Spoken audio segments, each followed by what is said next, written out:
National Reading Day is celebrated on 19th June every year to honor the life and works of P.N. Panikkar, a teacher from Kerala. He is also known as the father of India's library movement. Now, this year, we are here to celebrate this day on the virtual platform. Reading must actually be our daily routine. It has uncountable advantages. Here we have a few programs organized by our students. It includes recitation, speech, book talks, and also a news discussion. So let us all watch this year's Reading Day program.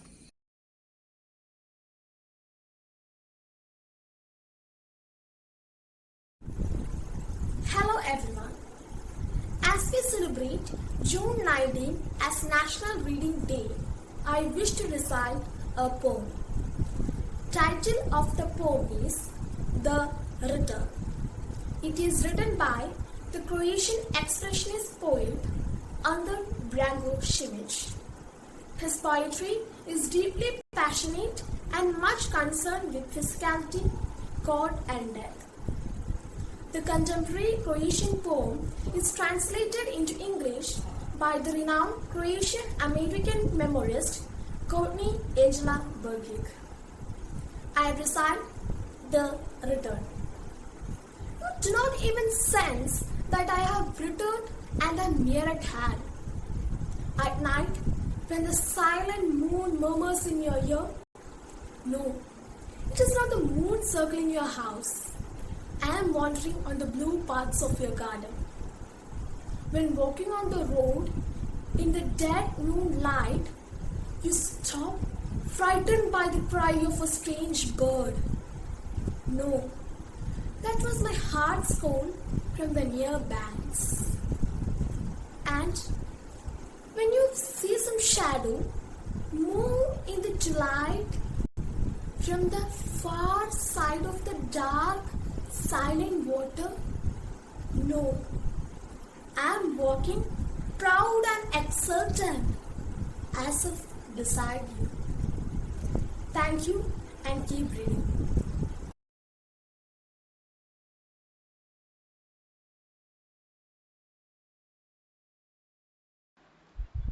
Good morning. In connection with the Reading Day celebrations, we the students of class 10th studying in Kendriya Vidyalaya number 2 Kasaragod are here. Today let us know about G7 Summit. First of all, let us know what is G7 Summit. G7 Summit is an organization of the world's so-called 7 largest economies and it is held for the purpose of politics. G7 is also known as Group of 7. From 11 to 13 June 2021, the 47th G7 Summit was held in Cornwall in the United Kingdom, while the United Kingdom holds the presidency of G7. Members of the G7 meet each year for a summit to discuss the pressing issues on the global stage and to coordinate policies. The G7 are among the 15 top-ranked countries with the highest net wealth per capita. Summits are hosted on a rotation basis by the group's members. All around the world, G7 sees itself as a community which stands for peace, security and a self-determined life. The G7 has produced decisions for global consequence, while G7 primarily is a venue for coordination. The participants included the leaders of the G7 member states and the representatives of the European Union. The President of the European Commission is the permanently welcome member to all the decision making and meetings since 1981. The first summit was held in November 1975. This year, that is 2021, our Honorable Prime Minister of India, Shri Narendra Modi, also participated in 2 outreach sessions through virtual mode because of the current pandemic situation which is going on. And he spoke on climate change and open societies. Canada, France, Germany, Italy, Japan, the United Kingdom and the United States were the members of G7 summit. Australia, India, South Korea and South Africa were invited in G7 summit held this year. Justin Trudeau, the Prime Minister of Canada, Emmanuel Macron, the President of France, Angela Merkel, the Chancellor of Germany, Mario Draghi, the Prime Minister of Italy, Yoshihide Suga, the Prime Minister of Japan, Boris Johnson, the Prime Minister of United Kingdom, and Joe Biden, the President of United States, were the leaders of G7 summit. Scott Morrison, the Prime Minister of Australia, Narendra Modi, the Prime Minister of India, Moon Jae-in, the President of South Korea, and Cyril Ramaphosa, the President of South Africa, were the invitees. Climate is warming fast. The climate crisis has been the key theme got this year G7 summit. Now let's know the G7 climate targets.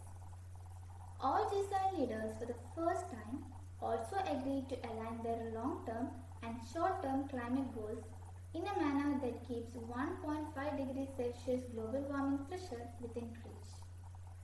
They signed a landmark joint commitment to net zero emission by 2050 and keeping 1.5 degrees Celsius temperature rise within reach. The leaders also resolved to strengthen adaptation and resilience to protect people from the impact of climate change and halt and reverse biodiversity loss and mobilize finance and leverage innovation to achieve these goals. US President Joe Biden committed to advance policies domestically that will achieve carbon pollution-free energy in electricity generation by 2035. So coming to the agenda, topics of discussion includes developing a response to the COVID-19 pandemic and climate change. British Prime Minister Boris Johnson pledged to call for the G7 to work on a global approach to pandemics to ensure an equal global distribution of COVID-19 vaccines and to prevent future pandemics. He proposed a 5-point plan to prevent future pandemics, which includes a worldwide network of zoonotic research hubs, developing global manufacturing capacity for treatments and vaccines, the design of a global early warning system, the agreement of global protocols for a future health emergency, and the reduction of trade barriers. The G7 nations agreed to pledge 1 billion vaccines to other countries. South African President Cyril Ramaphosa urged the group to boost COVID-19 testing, diagnostics and vaccines to help finance the WHO's program on those issues. Boris Johnson also focused on climate change. It's a top priority for the United Kingdom ahead of the COP26 conference, which is due to host in November 2021 UK. The G7 nations pledged to reach net equal zero emissions by 2050. Another topic of discussion was international coordination on economic policies. United States Secretary of the Treasury Janet Yellen has said there would be revival in Americans' multilateralism, focusing on continued economic support. Other finance ministers, including Italian Economy Minister Daniele Franco, French Finance Minister Bruno Le Maire, and UK Chancellor Rishi Sunak, have similarly called for close economic coordination on recovery plans and economic policies. The G7 countries also launched the Build Back Better World initiative, a plan to fund the infrastructural developments in the low and middle income countries. Boris Johnson stated that he would aim to unlock travel restrictions between UK and Amber List US at G7 summit. It is still unclear whether any agreement was made.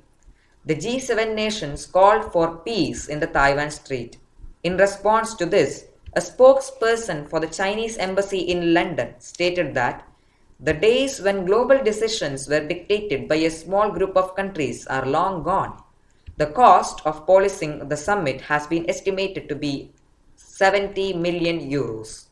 The next session shall be presented to you by Abhinav. Thank you.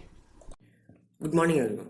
I'm Abhinav Babu of class 10B, KV number 2 Kasaragod here to speak briefly on the history and origin of G7. G7 is basically a group of 7 countries, so-called advanced economies of the world. And I'm going to talk about the origin and history of G7. When we talk about the origin of G7, this concept of an international forum of major economic advanced economies dated back to before 1973 oil crisis. That was a great crisis at that time which led to economic recession. So this concept was which eventually led to the formation of G7. And however, the first summit, the first gathering of G7 was held at 1975, hosted by France, which invited 6 major economies of the world, which include UK, US, France, Italy, and Germany, and Japan.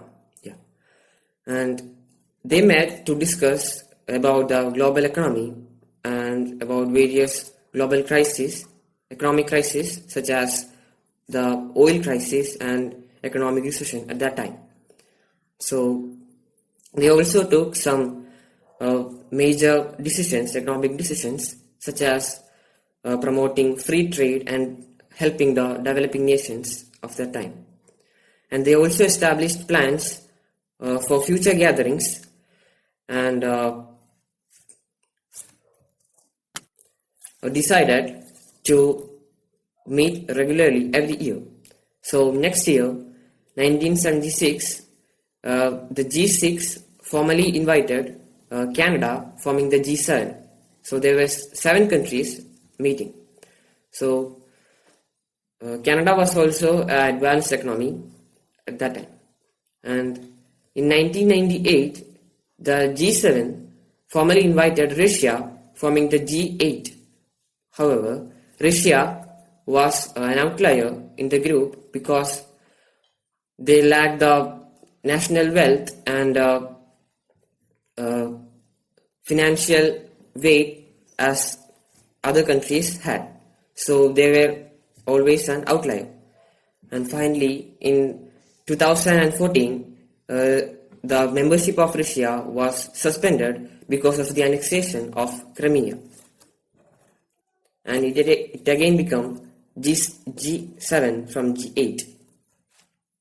And that's the brief history of how G6 become G7 and G7 become G8 and G8 again become G7. So that's it. Thank you. I'm Devdatan Beef of class 10B with the conclusion. We are facing a global pandemic right now. Every country has had its fair share of issues from this current situation. Lack of proper equipments, vaccinations in poorer and developing nations is another problem that comes along with it.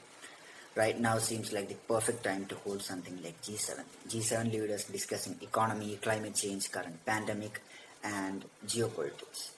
Also tackling major issues like climate change by all leaders agreeing on keeping the global warming threshold under 1.5 degrees Celsius by arranging all of their short and long-term goals in a manner is something great and a very great step to it.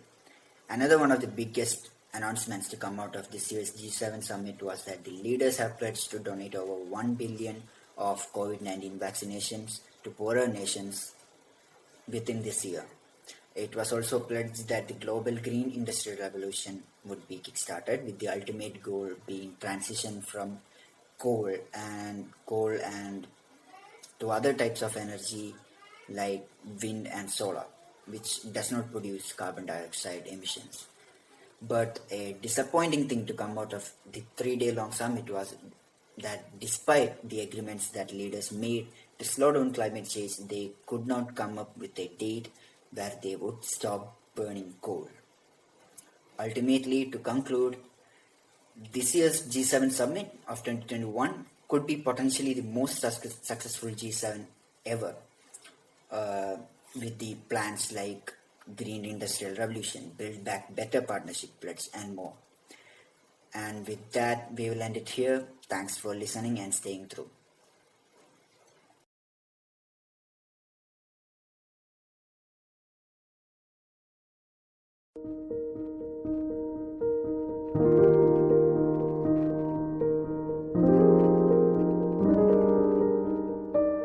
Good morning, I'm Shilnas of Class 6B. Me and my friends are going to present a sketch of the story Rapunzel. So I'm the narrator of the story. Now let's meet the other characters. Hi, I'm Lakshmi Krishna P from Class 6B. I'm enacting the role of Rapunzel. Hello everyone, I am Alka Saji of Class 6B. I am acting as Witch. Good morning, my name is Sandraj. I am studying in Class 6B. I am going to play the role of Prince. Thank you. I am Kaushik Krishna. I am studying in Class 6B. In the drama, I am doing the role of father. Hi, my name is Diasali. In this drama, I am going to play the role of the mother. Thank you. There once lived a man and a woman who always wished for a child, but could not have one. These people had a little window at the back of their house, from which a splendid garden could be seen. The garden was full of most beautiful flowers and herbs. It was, however, surrounded by a high wall, and no one dared to go into it, because it belonged to a witch who had great power and was feared by all the world. One day, the woman was standing by the window and looking down into the garden, when she saw a bed which was planted with most tasty Rapunzel. It looked so fresh and green that she longed for it and had the greatest desire to eat some. This desire increased every day. The woman knew that she could not get any of it and grew more pale and miserable each day. Her husband was worried about her and asked, What is wrong, my dear? She replied, If I can't eat some of the Rapunzel from the garden behind our house, I think I shall die. The man who loved her thought, Sooner than my lovely wife died, I'll let go some of the Rapunzel myself, no matter what the cost. The twilight of the evening, he climbed over the wall into the garden of the witch. Hastily grabbed a handful of Rapunzel and took it to his wife. She at once made herself a salad and ate it happily. She, however, liked it so very much, that the next day she longed it for 3 times as much as before. If he was to have any rest, her husband must once more descend into the garden. In the gloom of evening, therefore, he set out again. But when he had climbed over the wall, he was truly afraid, for he saw the witch standing before him. How dare you She said with angry look. sneak into my garden and steal my Rapunzel like a thief? You shall suffer for this. The frightened husband answered, Please have mercy, I had to have the Rapunzel. My wife saw from the window and felt such a strong fall that she would have died if she had not got something to eat. Then the witch allowed her anger to be softened and said to him, If this is true, I will allow you to take as much as you like. Only I make one condition. You should give me your baby daughter your wife will bring into the world. She shall be well treated and I will care for it like a mother. The man in fear consented. When the baby was born, the witch appeared at once and gave the child the name of Rapunzel and took the baby away with her. Rapunzel grew into most beautiful child beneath the sun. When she was 12 years old, the witch shot her into a tower which lay in the forest. The tower had no stairs or door, but only a little window at the very top. When the witch wanted to go in, she stood beneath the window and cried, Rapunzel, Rapunzel, let down your hair.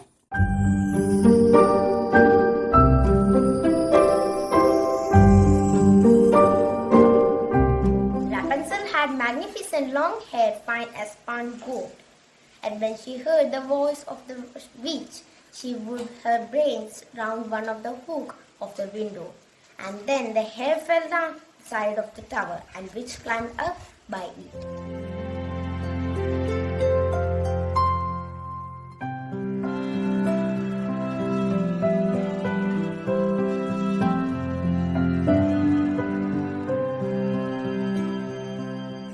After a year or two, it came to pass that the prince rode through the forest and went by the tower. He heard a song which was so lovely that Struth still listened. This was Rapunzel, who in her loneliness passed her time singing. The prince wanted to climb up to her and looked for the door of the tower, but none was found. He rode home, but the singing had so deeply touched his heart that every day he went out into the forest and listened to it. Once, when he was standing behind the tree listening to Rapunzel's song, he saw the witch come and heard how she cried. Rapunzel, Rapunzel, let down your hair. Then Rapunzel let down the braids of her hair, and witch climbed up to her. If that is a ladder of one mounts, I will try my fortune, thought the prince, and the next day when it began to grow dark, he went to the tower and cried, Rapunzel, Rapunzel, let down your hair. Immediately the hair fell down and the prince climbed up. At first Rapunzel was truly frightened when a man such as her eyes had never seen came to her.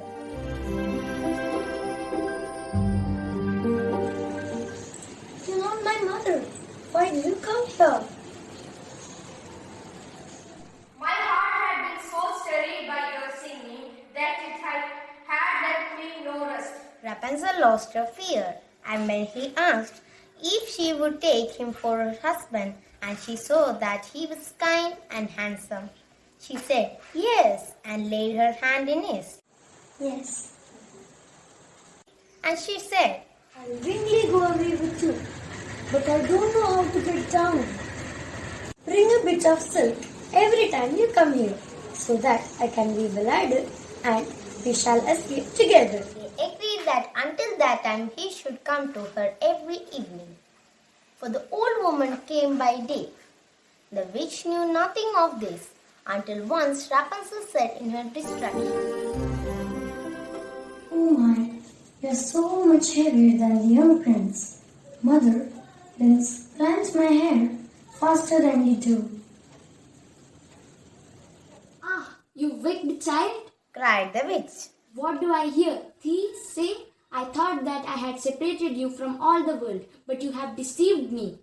In her anger, she clutched Rapunzel's beautiful hair, seized a pair of scissors, and snip-snap, cut it all off. Rapunzel's lovely braids lay on the ground. But the witch was now through. She was so angry at that she took poor Rapunzel into a desert where she had to live in great grief and misery. The witch rushed back to the tower and fastened the braids of hair which she had cut off to the hook of the window. And when the prince came and cried, Rapunzel, Rapunzel, let down your hair. she let the hair down.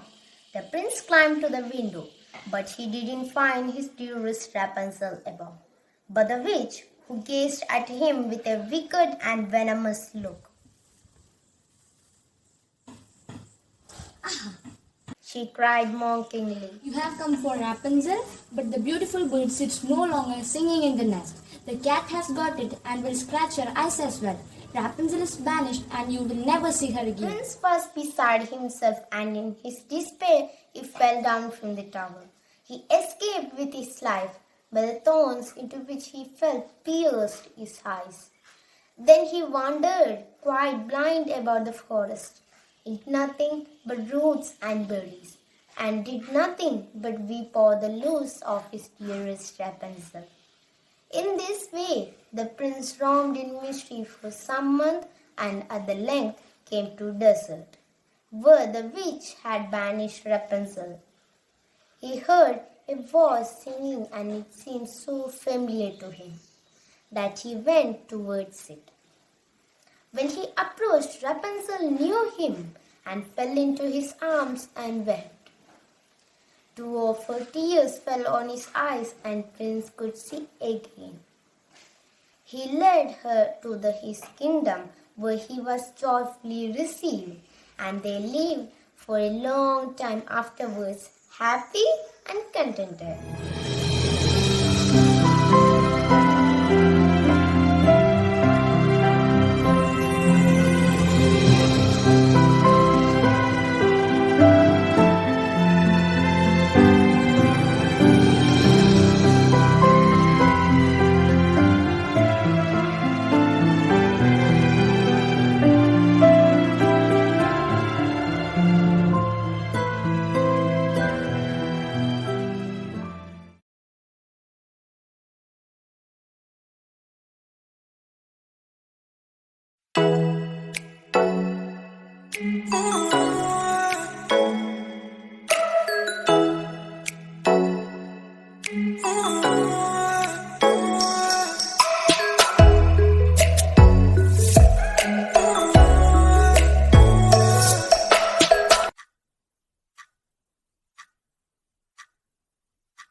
The one who utilizes time properly enjoys its wonderful benefit.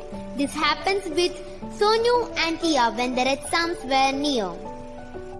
Yeah, you still stay? Let's have some food. Just little bit of project work is left. Teacher will call me if I don't submit it, and exams are also starting from next week. Tia was very hardworking girl who utilized her time appropriately, where Sonu, as her brother, was very careless and naughty, who used to leave every work for the next day. Have you completed your project? Why so soon? We have to submit it in 6th period. 2 periods are still left. I will complete it quickly. Now come Tia, I am feeling hungry. We have to play also. Please listen, Sonu. Teacher will call you if you don't submit it. Sonu and Tia's parents always teach Sonu by giving example of Tia. Listen, my son, along with games, you should also focus on your studies too. Yes, mom. Tomorrow definitely. Learn from your sister how to utilize time. She always studies on time and she never leaves today's work for tomorrow. Yes, Dad. I will do the same from tomorrow. Can I play now? Please. Sonu always used to ignore advice of his parents. And finally, exam time came near, and now only 2 days were left with Tia and Sonu's examination. Kids, your exam will start from next Monday, am I right? Study with all your heart and do very well in your exam. Sonu, I am very worried about you, my son. You always leave today's work for tomorrow. Don't leave studies for next day. Study off your chapters on time. Oh Dad, there are 2 days left for exams. I will quickly study everything. Now I am going to play. If I don't play, I won't understand studies too. Sonu, come fast. Let's play. Yeah, I am coming. Tia, please look. Weather is so lovely. Come please, let's play for some time. Yes, Tia. Weather is so lovely. Come, let's play. But friends, I have to complete my studies. Tomorrow is our exam. Okay, come let's play friends. Cricket, play cricket.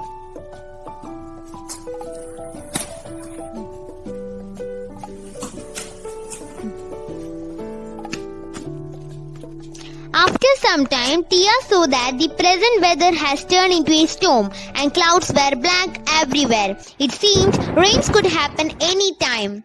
Looking at this weather, Tia was worried that how will she complete her studies if rains happen because pockets were usual in this weather.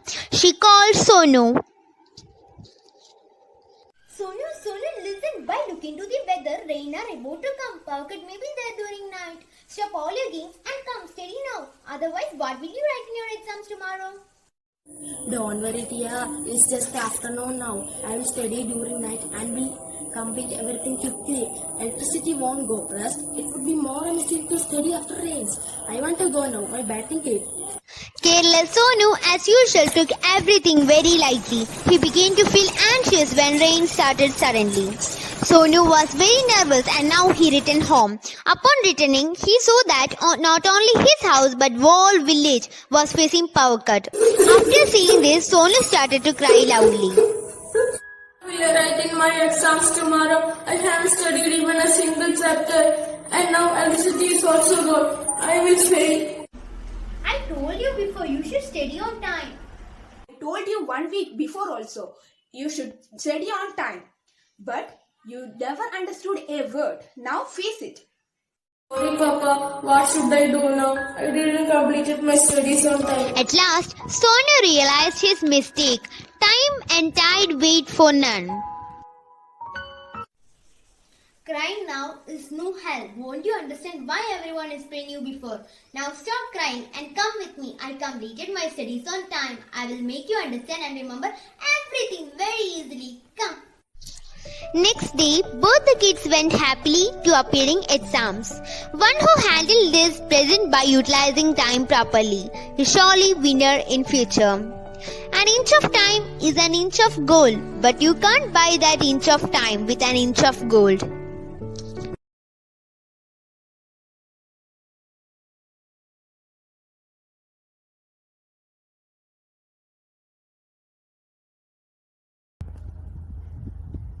Hello friends, my name is Rizin Khadija from class 6A.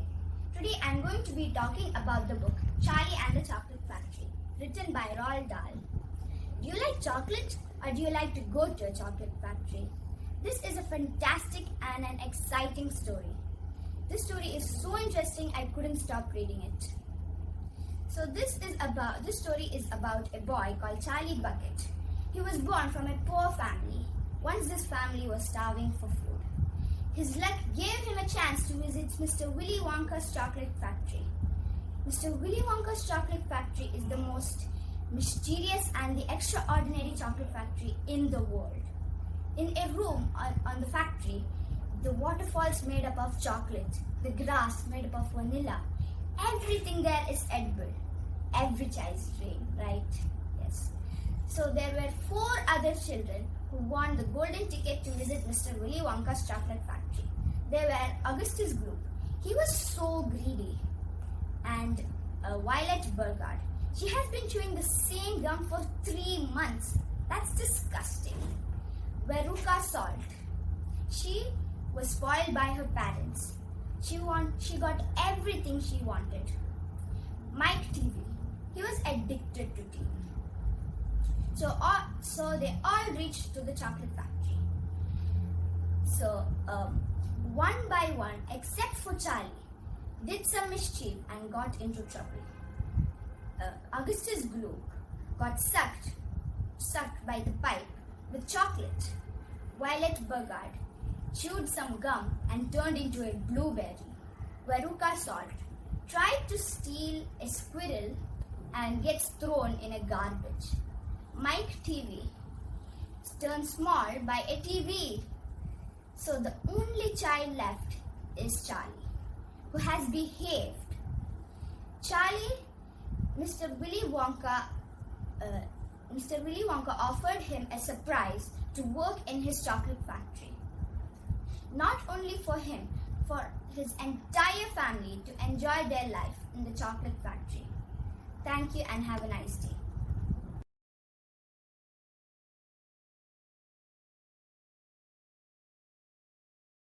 Hi, I am Alka Saji of class 6B.